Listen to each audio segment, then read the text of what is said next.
Hello everyone, welcome to the fifth video of the playlist. यो भिडियोमा चाहिँ हामी मेनली चाहिँ इन्डेक्सिङ र स्लाइसिङको बारेमा पढ्छौँ है। सो फर्स्टमा चाहिँ एउटा रिभिजन जस्तो गरौँ न त के पढ्यौँ अहिलेसम्म भनेर। सो फर्स्टमा चाहिँ हामीले नमपाई इन्स्टलेसनको बारेमा हेऱ्यौँ होइन। अनि भर्सन चेक गर्नदेखि लिएर सिङ्गल टु मल्टी डाइमेन्सनल एरेहरूसम्म हेऱ्यौँ। हामीले कन्सेप्ट पनि बुझ्यौँ अनि नमपाईमा कसरी बनाउने पनि हेऱ्यौँ होइन। त्यस पछाडि कुनै एउटा एरेको shape, size, data type, dimension, item size सबै चेक गर्न सिक्यौँ। त्यस पछाडि एरे भर्सेस लिस्टको पनि कुरा भयो। हामीले किन चाहिँ एरे युज गर्ने लिस्ट भन्दा चाहिँ के बेनिफिट छ भन्ने कुरा पनि भयो होइन। सो सुरुमा चाहिँ हाम्रो अहिलेसम्म सेसनमा छुटपुट भएको केही कुराहरू कभर अप गरौँ होइन। अनि त्योभन्दा अगाडि हामी नमपाईको एकदम बेसिक केही मेथडहरू पनि हेर्छौँ है। सो फर्स्टमा हामी जुपिटर ल्याब खोलौँ न त।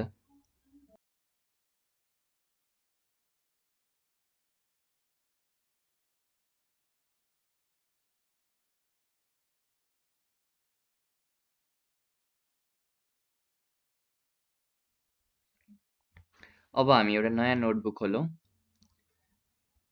ओके, अनि यसलाई सिम्पल मोडमा लगेँ मैले। फर्स्टमा चाहिँ के गर्नु पर्यो भन्दाखेरि नमपाईलाई इम्पोर्ट गर्नु पर्यो एज एनपी। अनि अब फर्स्टमा चाहिँ हामी अस्ति नै एरे भर्सेस लिस्टको कुरा गरेको थियौँ होइन। सो त्यही रिलेटेड केही कुरा अझै कभर अप गरौँ है। यो एकदमै इम्पोर्टेन्ट कन्सेप्ट हो यो नमपाईको एरेजमा चाहिँ, त्यही भएर चाहिँ यो कभर गर्नै पर्ने हुन्छ। मानौँ हामीसँग कुनै एउटा लिस्ट छ, माई लिस्ट भनौँ। माई लिस्ट भन्ने चाहिँ 1 2 3 एलिमेन्ट छ। मैले माई लिस्टलाई प्रिन्ट गरेँ भने सिम्पली 1 2 3 देख्छु, यसमा केही नयाँ कुरा भएन। अनि मैले यो लिस्टमा केही कुरा अपेन्ड गर्नु पर्यो भने चाहिँ के गर्न सक्छु त भन्दाखेरि माई लिस्ट डट अपेन्ड गरेर मैले 4 यसरी अपेन्ड गरेँ भने अनि मैले next time my list print गर्दाखेरि चाहिँ 1 2 3 4 देखिन्छ। तर यो कुरा चाहिँ एरेमा एक्जिस्ट गर्दैन, त्यो पनि हेरौँ। माई एरे भनेर मैले एनपी डट एरे गरेर 1 2 3 तिनवटा एलिमेन्ट भएको चाहिँ एरे बनाएँ। अब यो एरेलाई प्रिन्ट आउट गर्ने भने 1 2 3 छ। अब मैले माई एरेमा गएर डट अपेन्ड अनि 4 गरेँ भने चाहिँ यसले एरर दिन्छ। numpy डट एनडिए एरे अब्जेक्ट हेज नो अट्रिब्युट अपेन्ड, यो एरेको चाहिँ अपेन्ड भन्ने अट्रिब्युट नै छैन भनेर भन्छ होइन। सो यस्तो केसमा चाहिँ हामीले नमपाईको एरेमा चाहिँ केही कुरा अपेन्ड गर्नु पर्यो भने चाहिँ कसरी गर्न सक्छौँ भन्दाखेरि एनपी डट अपेन्ड भन्ने छ हामीसँग होइन। एनपी डट अपेन्ड होइन, अनि कुन चाहिँ एरेमा अपेन्ड गर्ने त भनेर चाहिँ फर्स्टमा एरेको नाम दिनुपर्ने हुन्छ। अनि के अपेन्ड गर्ने त भन्दाखेरि 4 अपेन्ड गर्ने। यदि अपेन्ड गरेर हेर्ने हो भने चाहिँ यो अपेन्ड भयो। तर अब मैले यहाँ फेरि माई एरे प्रिन्ट गरेँ भने चाहिँ के हुन्छ त भन्दाखेरि 1 2 3 नै हुन्छ। यो एकछिनको लागि मात्रै टेम्पोररीली मात्रै अपेन्ड भयो। पर्मानेन्टली नै गराउनु छ भने चाहिँ मैले अगाडि माई एरे इक्वल्स टु गर्नुपर्ने हुन्छ। यो गरिसके पछाडि चाहिँ अपेन्ड पनि हुन्छ अनि माई एरे भन्ने रेफरेन्समा गएर त्यो सेभ पनि हुन्छ। सो यसरी चाहिँ हामीले नमपाईमा चाहिँ के कुरा अपेन्ड गर्न सक्छौँ। डाइरेक्टली डट अपेन्ड भन्ने मेथड कल गरेर चाहिँ हुँदैन, हामीले एनपीएलआइएसमा चाहिँ डट अपेन्ड भन्ने मेथड कल गर्नुपर्छ है त। सो यो भयो एउटा कुरा। अब हामी अर्को एउटा कुरा हेरौँ। सो एकचोटि माई लिस्ट र माई एरेलाई एकचोटि फेरि प्रिन्ट गरेर हेरौँ है। ओके, मसँग लिस्ट र एरे छ दुईवटा। अब मैले लिस्टमा चाहिँ के गर्न सक्छु भन्दाखेरि इन्टु 2 गरिदियो भने चाहिँ लिस्ट चाहिँ डबल भइदिन्छ, लिस्ट चाहिँ डुप्लिकेट पनि भइदिन्छ। जस्तै 1 2 3 4 जुन इलिमेन्ट छ यो चाहिँ 1 2 3 4 एउटा छ, इन्टु 2 गरेको भएर यो एलिमेन्ट्सहरू फेरि 1 2 3 4 नै यही लिस्टमा गएर एपेन्ड भइदियो है त। इन्टु 3 गऱ्यो भने चाहिँ 1 2 3 4 चाहिँ 3 चोटि चाहिँ त्यो लिस्टमा गएर बसिदिन्छ, भनेको 2 चोटि अपेन्ड भइदिन्छ। यस्तो प्रपर्टी हुन्छ लिस्टको। तर हाम्रो एरेमा चाहिँ के हुन्छ त भन्दाखेरि माई एरेमा गएर इन्टु 2 गर्ने हो भने 2 4 6 8 भनेर देखाइदियो है। यो 2 ले चाहिँ प्रत्येक इलिमेन्टलाई मल्टिप्लाई गरिदियो क्या। 2 1 2 2 2 4 2 3 6 2 4 8 यसरी चाहिँ मल्टिप्लाई भयो। यो एरे चाहिँ लिस्ट जस्तो डुप्लिकेट भएर चाहिँ बस्दैन। ओके, यस पछाडि चाहिँ के हेरौँ भन्दाखेरि मेरो लिस्टमा चाहिँ मैले के पनि गर्न मिल्छ भन्दाखेरि यो 1 2 3 4 छ होइन, मैले माई लिस्टमा गएर +5 यसरी गरेर मैले पर्मानेन्ट नै होस् न त भनेर माई लिस्ट इक्वल्स टु गरिदियो भने अनि माई लिस्ट हेर्ने हो भने चाहिँ 5 यसरी पनि अपेन्ड गर्न सकिन्छ। डाइरेक्टली प्लस गरेर गर्दाखेरि पनि अपेन्ड नै हुन्छ। तर एरेमा चाहिँ के हुन्छ त भन्दाखेरि माई एरे हेरौँ सुरुमा। माई एरे यस्तो छ होइन, माई एरे इक्वल्स टु माई एरे +5 गर्यो भने चाहिँ अनि माई एरे हेऱ्यो भने चाहिँ यसमा चाहिँ अब यो जुन भयो नि, यो कन्सेप्टलाई चाहिँ ब्रोडकास्टिङ भनेर भनिन्छ नम्पाईमा है त। ब्रोडकास्टिङ चाहिँ किन भन्यो त भन्दाखेरि यहाँ हाम्रो एरेको एउटा इलिमेन्ट चाहिँ यो प्रत्येक इलिमेन्टसँग गएर जोड्यो नि त होइन। माथि चाहिँ लिस्टमा चाहिँ के भयो भन्दाखेरि सिम्पली 5 भन्ने एपेन्ड भइदियो, 4 सम्म मात्रै थियो 5 एपेन्ड भइदियो। एरेमा चाहिँ के हुन्छ भन्दाखेरि यो 5 मैले यसरी जोड्न खोज्दाखेरि यो 5 1 सँग जोडियो 6 भयो, 5 + 2 7, 5 + 3 8, 5 + 4 9, यसरी इच इन्डिभिजुअल एलिमेन्टसँग चाहिँ ब्रोडकास्ट भयो अथवा एड भयो होइन। यसलाई चाहिँ ब्रोडकास्टिङ पनि भनेर भनिन्छ है त नम्पाईमा। प्लस मात्रै होइन, माइनस पनि गर्न मिल्छ होइन, माइनस गर्न मिल्छ, मल्टिप्लाई डिभाइड सबै कुरा चाहिँ हामीले यसमा गर्न मिल्छ। एउटा एलिमेन्ट चाहिँ यस्तो गर्दाखेरि सबै एलिमेन्टसँग चाहिँ नम्पाईमा चाहिँ इन्टरेक्सन हुने हुन्छ है त। अब हजुरहरूलाई लागिरहेको होला मैले यहाँ एनपी डट एरे लेखेको भए चाहिँ एपेन्ड हुन सक्छ नि त भनेर होइन। सो त्यो पनि गरेर हेरौँ। त्यो गर्दाखेरि पनि हाम्रो रिजल्ट चाहिँ सेम नै आउँछ है। यो एरेमै गएर चाहिँ प्रत्येक इलिमेन्टसँग चाहिँ जोडिन्छ, ना कि अपेन्ड हुन्छ। ओके, अब एउटा सानो कन्सेप्ट हेरौँ है। त्यसको लागि चाहिँ के गरौँ भन्दाखेरि L1 भन्ने मैले लिस्ट बनाएँ 1 2 3 हालेर, अनि L2 भन्ने लिस्ट बनाएँ 4 5 6 हालेर। यो लिस्टलाई चाहिँ मैले यसरी मल्टिप्लाई गरिदिएँ भने चाहिँ के हुन्छ त भन्दाखेरि एउटा कुरा त मल्टिप्लाई नै गर्न मिलेन। अब यो कुरा चाहिँ एरेमा अलिकति एरेले चाहिँ डिफ्रेन्टली ह्यान्डल गर्छ। मैले A1 गरेर एनपी डट एरे 1 2 3 गर्ने, अनि त्यस पछाडि A2 गरेर एनपी डट एरे 4 5 6 गरेँ भने अब मैले A1 र A2 मल्टिप्लाई गर्दाखेरि चाहिँ के हुन्छ त भन्दाखेरि मेरो एलिमेन्ट वाइज चाहिँ मल्टिप्लिकेसन हुन्छ। सो 4 1 जा 4, 5 2 जा 10, 6 3 जा 18 यसरी चाहिँ मल्टिप्लाई भयो। तर अब यदि यो दुईटा लिस्टको बिचमा चाहिँ हामीलाई डट प्रोडक्ट निकाल्न छ भने चाहिँ डट प्रोडक्ट निकाल्ने सिन्ट्याक्स चाहिँ छुट्टै छ। मैले यो चाहिँ अहिले किन भनिरहेको छु भन्दाखेरि यो मल्टिप्लाई र त्यो डट प्रोडक्टमा चाहिँ नझुक्किनुहोस् भनेर मैले चाहिँ के गर्न मिल्छ भन्दाखेरि एनपी डट डट अनि A1, A2 गरेँ भने चाहिँ यसले यसरी डट प्रोडक्ट पनि निकाल्छ। कि डट प्रोडक्ट भनेको चाहिँ केही पनि होइन, यो दुइटै एरेको चाहिँ इन्डिभिजुअल्ली इलिमेन्टहरू मल्टिप्लाई गरेर अनि त्यसलाई चाहिँ एडअप गर्ने हो। त्यही 4 × 1 + 5 × 2 + 6 × 3 गर्ने हो। अरू बेसिकली भन्नुपर्दा A1 × A2 गर्दा आएको यो रिजल्ट जुन छ, यो रिजल्टमा भएको एलिमेन्ट्सहरू एकअर्कासँग जोडिदिने। 18 + 10 गर्दा 28, 28 + 4 गर्दाखेरि 32 हुन्छ। यसरी चाहिँ हामीले डट प्रोडक्ट निकाल्न सक्छौँ। र डट प्रोडक्टकै कुरा आउँदाखेरि डट प्रोडक्ट गर्नको लागि हामीलाई यो एनपी डट गर्नै पर्छ भन्ने छैन। हामीले सिम्पली A1 डट A2 गर्दाखेरि पनि सेम नै रिजल्ट आउँछ।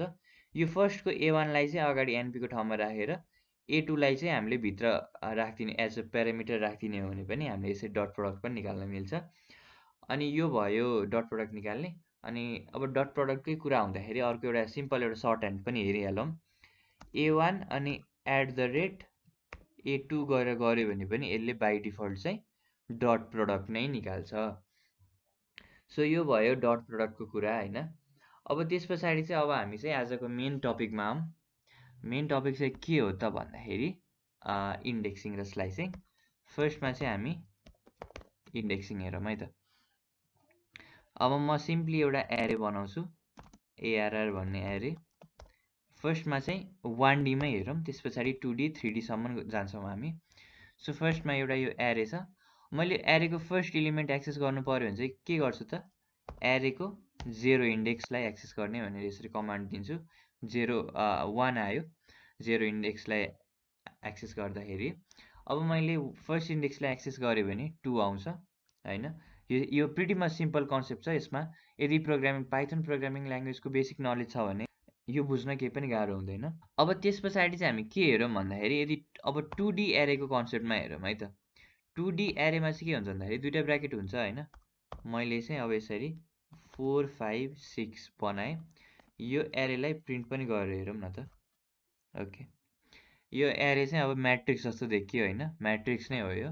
यो चाहिँ 2x3 म्याट्रिक्स हो, किनभने माथिबाट हेर्दाखेरि दुईटा एलिमेन्ट छ भने यता होरिजन्टली हेर्दाखेरि तीनटा एलिमेन्ट छ। अब यसको चाहिँ इन्डेक्सिङ गर्ने तरिका अलिकति डिफ्रेन्ट छ। अब इन्डेक्सिङ गर्दा चाहिँ हामीले के गर्न सक्छौँ भन्दाखेरि, अब यो त एरे भित्र पनि त दुईटा एरे छ नि त। सो यसलाई चाहिँ डबल इन्डेक्सिङ गर्न सक्छौँ क्या हामीले। जस्तै मैले अब यो एरेको चाहिँ 0th एलिमेन्ट एक्सेस गर्यो भने चाहिँ हाम्रो यो फर्स्ट एरे आउँछ, एरे नै रिटर्न गर्छ, किनभने एरे भित्र एरे नै छ। सिम्पली मैले एरेको चाहिँ फर्स्ट इन्डेक्स चाहिँ यसरी रिटर्न गरेँ भने यसले 4 5 6 रिटर्न गर्छ, किन भन्दाखेरि यो एरेको फर्स्ट एलिमेन्टमा पनि एरे नै छ, द्याट इज 4 5 6। अब यो 4 5 6 को पनि मलाई 4 मात्रै एक्सेस गरेर निकाल्नु पर्यो भने चाहिँ मैले के गर्न मिल्छ त भन्दाखेरि नेक्स्ट ब्र्याकेट पनि युज गर्न मिल्छ, किनभने यो एरे नै रिटर्न गरिरहेछ नि त यति पार्टले त। भनेपछि मैले 4 चाहिँ कति इन्डेक्समा छ त, 0 इन्डेक्समा छ। मैले यसरी 0 गरेँ भने चाहिँ यसरी हामीले 4 एक्सेस गर्न सक्छौँ। अनि अब मलाई चाहिँ अब 3 एक्सेस गर्नु पर्यो यो माथिको, यसरी डबल इन्डेक्सिङ गरेर भने चाहिँ के गर्न सक्छु त, फर्स्टमा 0th एरेको त्यसले चाहिँ के रिप्रेजेन्ट गर्यो त, यो एरे रिप्रेजेन्ट गर्यो। अनि अब यो एरे भित्र पनि 0 1 2 यो चाहिँ 2 इन्डेक्समा भएको एलिमेन्ट चाहिँ मैले एक्सेस गर्नु पर्यो। यसरी चाहिँ मैले 3 पनि एक्सेस गर्न सकेँ है त। अब चाहिँ यसको सर्ट ह्यान्ड पनि हेरौँ। मैले 0 अनि 2 यसरी ब्र्याकेटमा लेखिरहनु पर्दैन, मैले डाइरेक्टली यसरी कमा दिएँ भने पनि रिजल्ट सेम नै आउँछ। तर कमा दिएपछि चाहिँ हामीले के बुझौँ भन्दाखेरि चाहिँ यो अलिकति हामीले डिफ्रेन्ट कन्सेप्ट बुझौँ है। हामीले केही कुरामा इन्डेक्सिङ गर्दाखेरि कमा दिइरहेछौँ भने यो कमाभन्दा अगाडिको पार्ट चाहिँ रो हो भने यो कमाभन्दा पछाडिको पार्ट चाहिँ कोलम हो है। सो बेसिकली हामीले यसमा चाहिँ के भनिरहेछौँ भन्दाखेरि एरेको 0th रोको सेकेन्ड कोलम चाहिँ हामीले रिटर्न गर भनेर भनिरहेछौँ है त। सो यो एरेमा चाहिँ 0th रो यो हो, फर्स्ट रो यो हो, 0th कलम चाहिँ 1 र 4, फर्स्ट कलम चाहिँ 2 र 5 र सेकेन्ड कलम चाहिँ 3 र 6 छ। सो यसबाट हामीले सिम्पली के बुझ्यौँ त भन्दाखेरि 0th रोको 0th रो भनेको यसको सेकेन्ड कलम भनेको 0 1 2 गरेर 3 नै आएको हो खासमा चाहिँ एक्चुअली। सो 2D इन्डेक्सिङ पनि मजाले बुझ्यौँ होला हामीले। यसरी हामीले इच इन्डिभिजुअल एलिमेन्ट पनि एक्सेस गर्न सक्छौँ भने एउटा इन्डिभिजुअल एरे नै पनि एक्सेस गर्न सक्छौँ 2D मा। सो अब चाहिँ 3D को इन्डेक्सिङ हेरौँ है। 3D मा चाहिँ सिम्पली के गरौँ भन्दाखेरि एउटा ब्र्याकेट मात्रै एड गरौँ, 3D एरे भइ नै हाल्यो यो। अब डाइमेन्सन नै चेक गरेर हेर्ने हो भने पनि 3 नै देखाउँछ। सो यसमा केही इस्यु भएन। अब चाहिँ के गर्न सकिन्छ त भन्दाखेरि यो एरेको हैन, यो एरेको मैले 0 एलिमेन्ट एक्सेस गरेँ भने चाहिँ यति पार्ट दिन्छ। यो फर्स्ट ब्र्याकेट भित्रको पार्ट दुईटा ब्र्याकेट आइरहेछ हैन। अनि यो 0 पार्टको पनि अझै मैले 0 एक्सेस गरेँ भने चाहिँ के गर्छ त भन्दाखेरि यो पार्ट दिइरहेछ हैन। अनि यसको पनि अझै मैले 1 एक्सेस गर्नु पर्यो भने 0 इन्डेक्स दिन्छु। यसरी तीनटा ब्र्याकेट दिनु परेको छ है त। सो 2D म्याट्रिक्समा चाहिँ 2D एरेमा चाहिँ हामीले दुईटा ब्र्याकेट दिएर हामीले एक्सेस गर्न सकेका थियौँ इच इन्डिभिजुअल एलिमेन्टलाई भने 3D म्याट्रिक्समा चाहिँ हामीले यसरी तीनटा ब्र्याकेट दिएर एक्सेस गर्न सक्छौँ। यसमा पनि हामीले कमा दिएर पनि एक्सेस गर्न सक्छौँ, केही इस्यु भएन यसमा पनि। सो मैले 0 को सट्टा लास्टमा 1 दिदिएँ भने चाहिँ यो एलिमेन्ट एक्सेस हुन्छ है। अनि सेकेन्डमा चाहिँ यो 0 को सट्टा मैले 1 दिएँ भने यो रो यसले डिनोट गर्छ, अनि यो पछाडि 1 भएको भएर 5 चाहिँ हामीले रिटर्न गर्ने भयो। है। अनि अब चाहिँ यो 3D म्याट्रिक्समा चाहिँ हाम्रो पछाडिपट्टिको पार्टमा चाहिँ के पनि छैन, सो 1 गर्दाखेरि चाहिँ हाम्रो एरर आउने भयो, इन्डेक्स आउट अफ बाउन्ड। यदि हामीले चाहिँ यहाँ कमा गरेर यो 6 पछाडिको सेकेन्ड ब्र्याकेट पछाडि हामीले कमा गरेर अझै एउटा दुईवटा यसरी एउटा यस्तो म्याट्रिक्स थप्ने हो भने चाहिँ हामीले 1 एक्सेस गर्दाखेरि पनि आउँथ्यो। सो अहिले चाहिँ 0 एक्सेस गर्दा मात्रै आउँछ है त। सो यो भयो इन्डेक्सिङको पार्ट। 3D इन्डेक्सिङ पनि बुझि नै हाल्नुभयो होला होइन। सिम्पल नै छ, यसमा केही त्यस्तो गाह्रो छैन। अब चाहिँ हेरौँ स्लाइसिङ। स्लाइसिङ चाहिँ स्लाइटली कन्फ्युजिङ हुनसक्छ है। सो स्लाइसिङ है त। अब म एउटा चाहिँ 2D एरे बनाउँछु। ARR 2D भनेर मैले नाम दिएँ। np.array दुईवटा ब्र्याकेट दिनु पऱ्यो, एउटा भित्र चाहिँ 1 2 3 4 5 कमा अर्को ब्र्याकेट खोलेर 6 7 8 9 10। यो मैले एरे बनाएर प्रिन्ट गर्ने हो भने चाहिँ हामीले यस्तो म्याट्रिक्सको फर्ममा देख्यौँ। स्लाइस गर्नु भनेको के हो? केही कुरा काट्नु हो नि त, बिचदेखि अथवा बिगिनिङदेखि अथवा जहाँसुकै भए पनि केही कुरा चाहिँ काट्नुलाई चाहिँ स्लाइस गर्नु भन्छ नि। त्यस्तै नै यो एरे चाहिँ मलाई यो यति यति पार्ट मात्रै चाहियो, और यो मलाई 3 8 4 9 यति मात्रै चाहियो भने त मैले यो एरेलाई चाहिँ स्लाइसिङ गर्नु पऱ्यो नि त। स्लाइस गरेर अगाडिको पार्ट उडाउनु पऱ्यो, पछाडिको पार्ट उडाउनु पऱ्यो होइन। सो त्यो हामीले एरेलाई चाहिँ यसरी सेपरेट गर्नको लागि चाहिँ स्लाइसिङ गर्छौँ है। अनि स्लाइसिङ गर्ने टेक्निक हेरौँ है त। सो मैले ARR 2D अनि ब्र्याकेट मात्रै दिएर यसरी रन गरेँ भने चाहिँ एरर आउँछ, इन्भ्यालिड सिन्ट्याक्स। किनभने यहाँ मैले इन्डेक्सिङ गर्न खोजे जस्तो देखिरहेछ, तर मैले इन्डेक्सिङ गर्नको लागि केही भ्याल्युज नै दिएको छैन क्या। सो इन्भ्यालिड सिन्ट्याक्स आउने भयो, यो एकदमै बुझिन्छ होइन। अब यसमा चाहिँ यो भित्र चाहिँ मैले यसरी कलन हालिदिएँ भने चाहिँ एरर आउँदैन। यसबाट चाहिँ हामीले के बुझ्न सक्छौँ त भन्दाखेरि, कलन हाल्यो भने चाहिँ यो हामीले जस्ताको तस्तै यो एरे चाहिँ कपी नै हुँदो रहेछ भनेर बुझ्न सकिन्छ है। किनभने यो ARR 2D मा हाम्रो जुन जुन एलिमेन्टहरू छ त्यही एलिमेन्टहरू चाहिँ हामीले यहाँ कलन हाल्दा आइरहेछ। सो अहिले चाहिँ यसले सेन्स दिइरहेको छैन होला, तर बिस्तारै दिन्छ, हेर्दै गरौँ है। सो एउटा अलिकति एकदम माइन्ड बेन्डिङ जस्तो कुरा भन्छु म है। सो अगाडिको पार्टमा यो कलनको अगाडिको पार्टमा के पनि राखेन भने चाहिँ यो नम्पाईले के बुझ्छ त भन्दाखेरि यहाँ 0 छ भनेर बुझ्छ है। अनि पछाडिको पार्टमा चाहिँ मैले के पनि राखिनँ भने नम्पाईले 0 छ भनेर बुझ्दैन, नम्पाईले लास्टसम्मको सबै एलिमेन्ट हो है भनेर बुझ्छ। Okay, that might have been a little confusing है। सो अगाडि मैले यदि 0 राखेँ भने पनि सेम नै कुरा आउँछ, किनभने केही पनि नराख्दाखेरि पनि नम्पाईले यहाँ 0 नै राखिरहेको थियो है। सो यो पार्टबाट चाहिँ हामीले के इन्टरप्रेट गर्न सक्छौँ भने यो ARR 2D को है 0 एलिमेन्टदेखि 0th इन्डेक्सदेखि लास्टसम्म सबै रिटर्न गर्ने भनेर चाहिँ यसले सबै नै रिटर्न गर्यो। अब म 0th एलिमेन्टदेखि 0 एलिमेन्टसम्म मात्रै नै रिटर्न गर्ने भन्यो भने चाहिँ यसले के गर्छ त एउटा खाली एरे चाहिँ रिटर्न गर्छ। 0 देखि 0 भनेको त केही पनि पर्दैन यसमा है। अब मैले 0 देखि 1 इन्डेक्ससम्मको भनेर भन्यो भने चाहिँ यसले फर्स्टको चाहिँ एरे चाहिँ रिटर्न गरिदिन्छ है। अनि 0 देखि 2 भन्यो भने चाहिँ यसले दुवै रिटर्न गरिदिन्छ। सो अब के बुझ्यो भन्दाखेरि ARR 2D मा यो 0 देखि 2 भन्नु र यो भन्नु एक्ज्याक्टली सेम कुरा रहेछ। सो नम्पाईले चाहिँ अगाडिपट्टि खाली छ भने चाहिँ के बुझ्छ त 0 बुझ्छ, अनि पछाडिपट्टि खाली छ भने चाहिँ के बुझ्छ त भन्दाखेरि म्याक्सिमम नम्बर अफ जान मिल्ने ठाउँ बुझ्छ है त। सो यो भयो, यो त हामीले सिम्पली इन्डेक्सिङ गऱ्यौँ है, यसमा केही स्लाइसिङ गरेको छैनौँ, बट मैले यहाँ कलनको युज चाहिँ यसमा बुझाएँ है। सो अब चाहिँ स्लाइसिङको पार्टमा जाऊँ है त। सो मैले यसरी कमा दिएँ भने चाहिँ के बुझिन्छ त भनेको थिएँ मैले अघि, अगाडिको पार्ट चाहिँ रो हो अनि पछाडिको पार्ट चाहिँ कोलम हो भनेर बुझिन्छ भनेको थिएँ है त। सो त्यही नै हो यसमा पनि, अगाडिको पार्ट रो पछाडिको पार्ट कोलम, तर मैले अगाडिको पार्टमा नि यसरी पछाडि पनि यसरी गऱ्यो भने चाहिँ एक्ज्याक्टली फेरि यही नै रिटर्न आयो। सो यो चाहिँ हामीले कसरी बुझ्ने त भन्दाखेरि यो यसमा चाहिँ हामीले के भनिरहेछ त भन्दाखेरि रोमा पनि सबै दिने, कोलमको पनि सबै एलिमेन्ट रिटर्न गर्ने, रो पनि सबै रिटर्न गर्ने कोलम पनि सबै रिटर्न गर्ने भनेको त यो त एरे नै सबै रिटर्न गर्ने भने जस्तै हो नि त। त्यही भएर हाम्रो एक्ज्याक्टली एरे नै आयो है। अब चाहिँ मैले यहाँ मजाले स्लाइसिङ गर्छु है त। स्लाइसिङ गर्दाखेरि चाहिँ मैले के भने भन्दाखेरि यो हो नि त रो भनेको त, एउटा रो यो हो, एउटा रो यो हो है। सो मैले चाहिँ 0th रोदेखि फर्स्ट रोसम्म चाहियो भने फर्स्टको रो मात्रै आउँछ। अनि कलममा चाहिँ मैले के पनि लेखेको छैन, त्यही भएर कलमको चाहिँ सबै एलिमेन्ट्सहरू आउँछ है। रो चाहिँ मलाई के चाहियो 0देखि फर्स्टसम्म भनेको फर्स्ट चाहिँ इन्क्लुड हुँदैन, 0th मात्रै इन्क्लुड हुन्छ क्या। सो मलाई 0th इन्डेक्सदेखि फर्स्ट इन्डेक्ससम्म फर्स्ट चाहिँ इन्क्लुड हुँदैन, त्यो चाहिँ रिटर्न गर्नु पर्यो। कलम चाहिँ सबै कुरा रिटर्न गर्नु पर्यो भनेर भनेपछि चाहिँ सिम्पली यति रिटर्न गर्यो है त।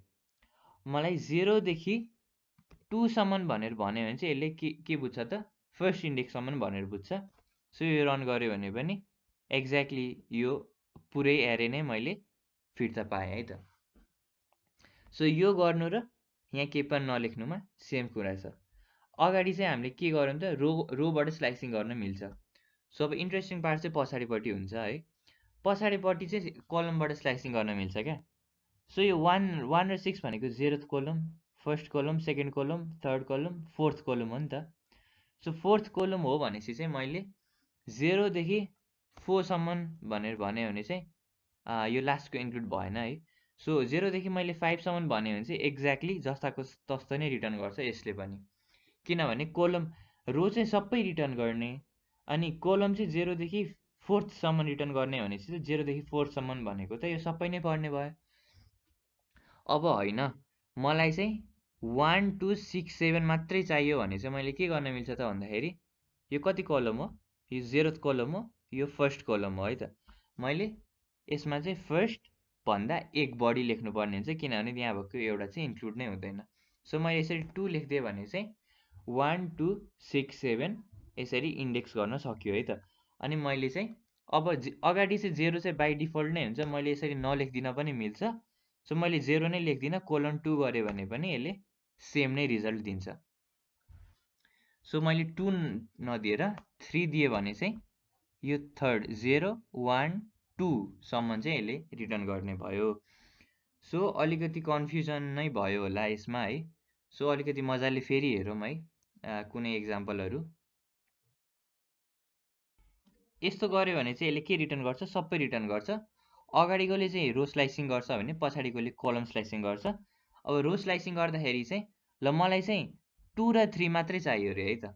सो मैले यसको लागि चाहिँ के गर्न सक्छु त, रो चाहिँ मलाई अब 2 र 3 मात्रै चाहियो भने चाहिँ तलपट्टिको त रो त चाहिएन, सो फर्स्ट रो मात्रै चाहियो नि त होइन। सो फर्स्ट रोमा चाहिँ म स्टार्टिङदेखि फर्स्टसम्म मैले यहाँ 1 लेखेँ भने यसले 0 नै बुझ्छ है, किनभने एक स्टेप कम बुझ्ने भएको भएर।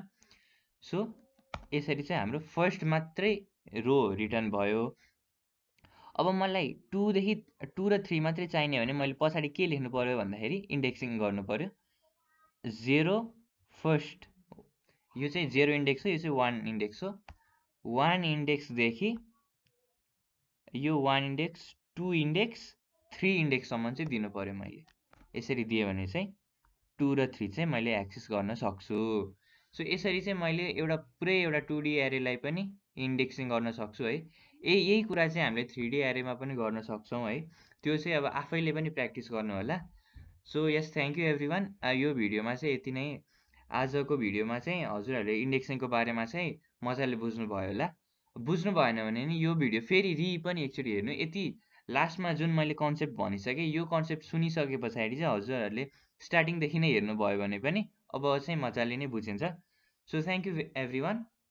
नेक्स्ट भिडियोमा चाहिँ हामीले नम्पाईको अघि हामीले डट भने जस्तै एउटा मेथड हेरे जस्तै नम्पाईको डिफ्रेन्ट मेथड्सहरू हेर्छौँ। So thank you everyone for watching.